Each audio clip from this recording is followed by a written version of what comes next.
welcome back to the channel. My name's Chris, and this has been what I've been watching for the past week or so, and I haven't fallen down any rabbit holes, but I have kind of stuck one per major label, it seems.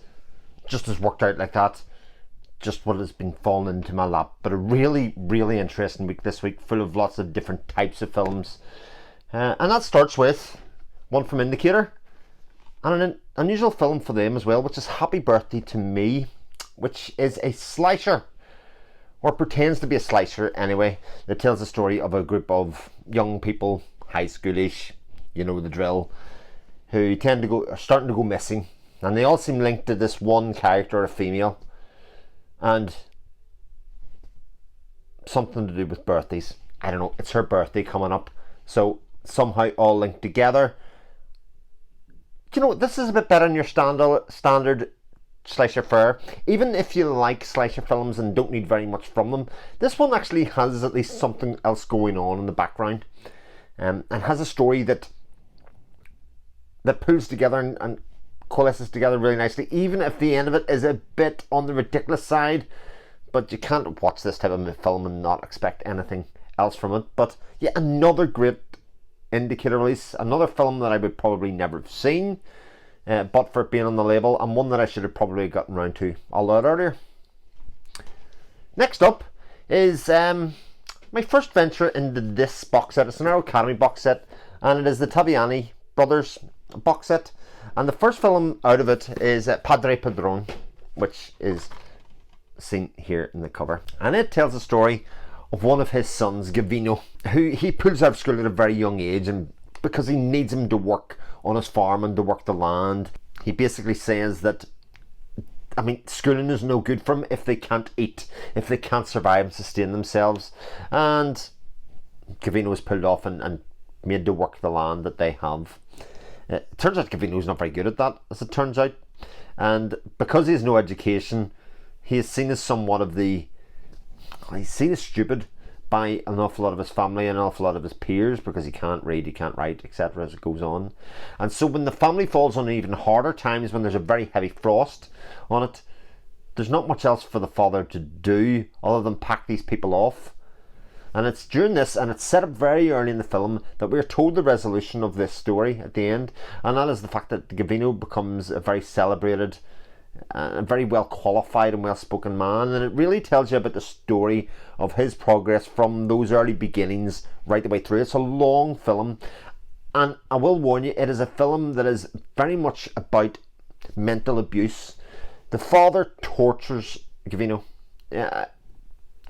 in many different ways, but he's a bit of a bully, and it's really about how that manifests itself in Gavino. And while I, as a younger man, definitely would not have watched this, and in fact the first half of the film, which is very heavy in this kind of this mental abuse that goes on, how he keeps on getting put down, that would have been enough for me to turn it off many years ago.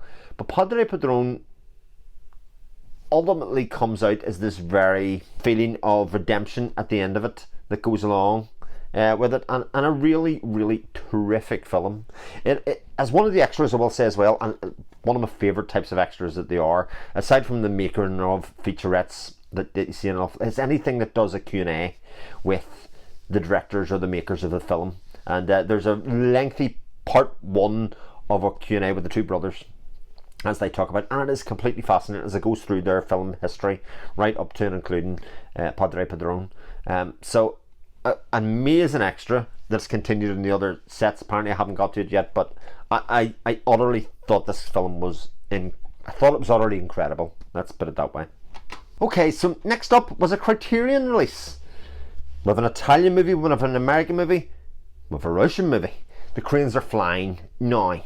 This is seemingly worldwide celebrated as one of the true classics of cinema. It's a 1957, I believe, 1957 film from Russia that tells the story of young love broken up by war. So it is set back during World War II, and it tells the story of this young girl and her lover who are seeing each other in secret beforehand, but at the point where they are ready to tell their family, even though their family kind of already know what's going on in the background, war is happening. There's basically, He feels like he's compelled to sign up for country and defend his country, and he goes off to war and leaves his fiancée at home. And it basically tells the story of how they deal with that, both separately and, you know, about the people left at home more so than the people that went to war, and how she is treated and how she feels, and her life that goes along with that. And it is an incredibly powerful movie.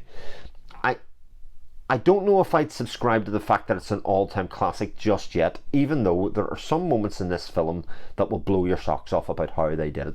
Given it's in 1957, there are a couple of very prominent scenes with crowds, of how he manoeuvres through crowds. There is a scene where a character runs up a staircase that goes round and round and round, and nothing breaks. There's no level that breaks. I can't work out how they've done it. Like, it is perfectly done, as it keeps the character frontline and centre as they move around. It is a work of absolute genius. But I think the story itself is a little bit... predictable is the wrong word, but it doesn't go places where you don't think it will, kind of thing. You know what it sets out to do. It is told incredibly well. It is a brilliant movie, but maybe upon future watchings it becomes an all-time classic for me. Definitely worth checking out. And some great extras on this as well, including audio interviews and documentaries about the time and place in which this film came out in Russian cinema, and why it was so important at that time, and why it was different from what had come beforehand and what would come afterwards. So, Koreans Are Flying, really, really great movie. I just feel that I don't seem to think it's as fabulous as other people do, but that's kind of what you watch these films again and again for, because they go along in the memory and do give you something to think about. Talking of all-time classics, I have been on a bit of a Werner Fassbender kick for the past the past year, and it does bring me to a point when people ask, you know, you're really into filmmaker, you start watching the movies, and somebody says, well, why don't you just watch all of the movies one after the other one? And the God's honest truth for that is, and it's something to think about a lot, is that, you know, there's a finite number of movies by these classic directors. Most of them are no longer with us, including Fassbender, and you don't want to burn through all of their filmography in a year and then not be left with very much at the end. With that in mind, the second sight release, hardback release, beautiful, of World on a Wire, and I have to say I'm a bit of a noob about this, because I watched the film, or the first disc of the film, and thought that was it. Now, it does say in the title Part 1. I didn't see that the first time I put it on, so I watched the first part of the film, got to the end and thought, God, that was a really interesting watch. That's about a 3.5 out of 5. World on a Wire tells the story of a technical director who is technical director of a computer project that is government funded, and basically they make a virtual reality simulation, or basically what is pretty much a real simulation of life. So the same conditions as current day, of the amount of resources that they use and manufacture, and they watch this society play out, and the idea is that they will use it to predict kind of what amount of wood or steel or resources they will need in the future as society plays out. So it has many sci-fi ideals, even if it doesn't go over the top in the sci-fi, but there are things that start to happen in the real world that make him question what's actually going on, or what are the motivations of the people, or what's the motivations of the project. And when you get to the end of the first part, there's a revelation in it that you think, God, that makes that very interesting. I'd love to have seen more. And lo and behold, when I went to check the other disc, which I thought was a DVD disc, it's the second part. And man, the second part's good. Man, this film is absolutely fabulous. 1973 it was made in. I actually thought it was interesting that it seemed to be Fassbender with a budget, because a lot of his films tend to be very low budget. This may have been the same, but at least there seems to be a lot of money, spent a lot of money on the sets. What's also interesting is that a lot of the characters, or a lot of the actors that appear in a lot of his other movies, make reappearances, so you'll see them in different forms here, including the main character, who I recognise from Marriage of Maria Braun. World on a Wire is a 4.5, 5-star movie, even if it's quite long. It's about 3 hours something, 3 hours 20 or something in total, but well worth the time and the effort gone into. There are some incredible extras on this release as well. There's documentaries that look at Fassbinder himself. There's documentaries about its cultural impact, about the making of. Just brilliant release, and I can't wait to dig back in and watch it again as it goes. And then the last one this week, I did say I didn't see a lot of movies this week, but what I did see that tend to be quite lengthy is an Arrow Video release, and one of the recent ones, and it is After Midnight. Man, I really liked After Midnight. You know, I was watching it and I thought to myself that it was very reminiscent of another movie which I'll come to soon. But After Midnight basically tells the story of a couple who move out to the country at the start of the film, and there's lots of flashbacks and vignettes throughout the movie that kind of make you think about different. The only thing that tells you when anything is the length of the protagonist's beard. So it'll tell you where it fits within the timeline, because his beard gets progressively longer. But it tells the story of this couple that move out there and they set up together, and then all of a sudden the female is gone. She's went missing, and he's by himself in this house, and there seems to be a monster attacking the house. Nobody else believes him, other than the kind of fact he's a hole in his door where he's shot with a shotgun. There's scratches on the outside of the door. People just think it's birds, etc. But he's convinced that it is a monster.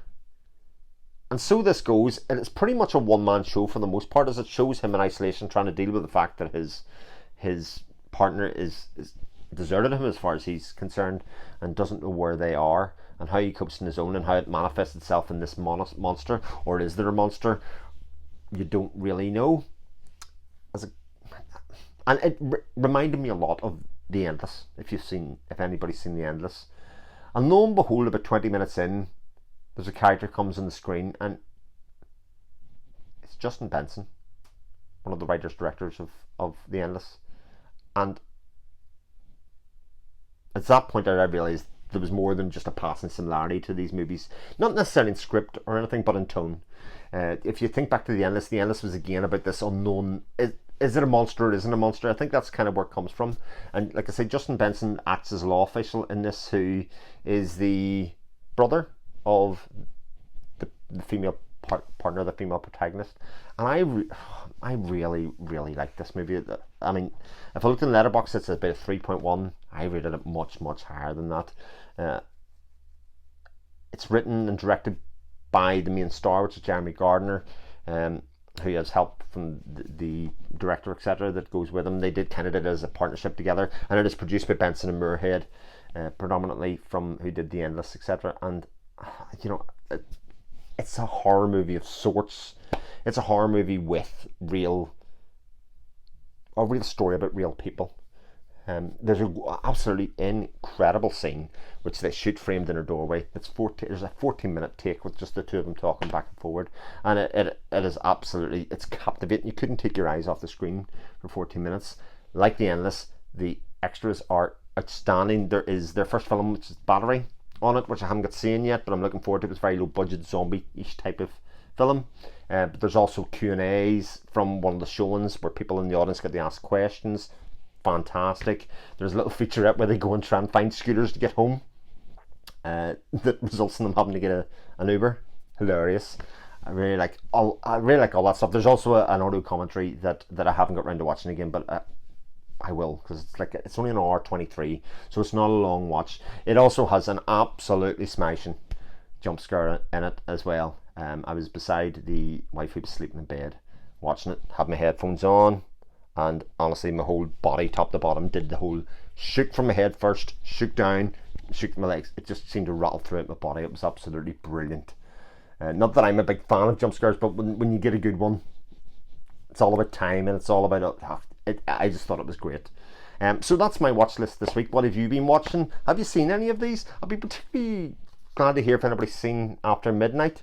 Like I say, a lot of great movies this week. Some that I couldn't see myself watching again, but some that I could definitely see myself watching again. A bit like I watched The Endless multiple times after I first watched as well. I absolutely loved it. Thanks very much for watching. Take care of yourselves and those around you, and I'll speak to you all again soon. All the best. Bye.